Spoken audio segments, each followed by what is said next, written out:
परिणामी तीव्रता हम लोग यहां से निकालेंगे मेरे भाई।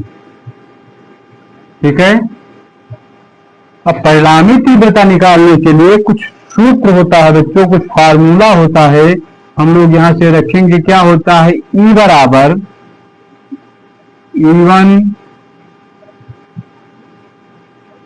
cos theta plus E2 cos theta. ठीक है, हमने पहले ही आपसे बताया था कि E1 और E2 क्या है बच्चों? एक ही दिशा में E1 और E2 है, तो क्या हो जाएगा? ये दोनों आपस में जुड़ जाएंगे। ठीक है, और यहाँ इसका मतलब क्या बनता है? लंबवत बनता, मतलब ऊर्ध्वाधर और क्षैतिज घटक बनता क्या? मतलब साइन 1 साइन 2, तो साइन का मान 90 रखते हैं हम लोग, तो साइन कैंसिल हो जाता। ठीक है, यदि बंदा यहाँ पर खींचना है तो खींच सकते हैं आप लोग, उसको कोई आवश्यकता नहीं है, तो हमने मतलब डिफिकल्ट बनाने के लिए डायग्राम नहीं किया है। यहाँ से देखिए E1 E2 बच्चे एक ही दिशा में है, तो क्या करेंगे? जुड़ जाएंगे मेरे भाई।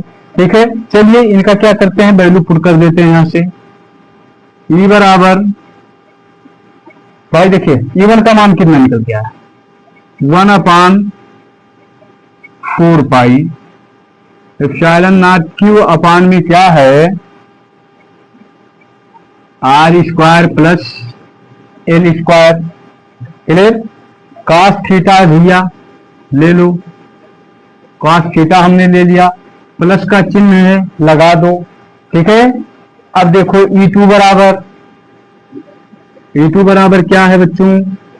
1/4 pi epsilon not Q upon R square plus L square. Clear? इतना चीज हुआ। अब यहां से देखिए हम लोग क्या करेंगे, यहां से कुछ चीजें हमें मिल रही हैं क्या? ठीक है, परिणामी तीव्रता हम लोग यहां से निकालेंगे मेरे भाई। ठीक है, अब परिणामी तीव्रता निकालने के लिए कुछ सूत्र होता है बच्चों, कुछ फार्मूला होता है, हम लोग यहां से रखेंगे। क्या होता है? E बराबर E1 cos theta plus E2 cos theta. ठीक है, हमने पहले ही आपसे बताया था कि E1 और E2 क्या है बच्चों?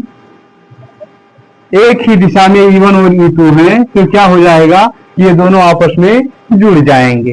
ठीक है, और यहाँ इसका मतलब क्या बनता है? लंबवत बनता, मतलब ऊर्ध्वाधर और क्षैतिज घटक बनता क्या? मतलब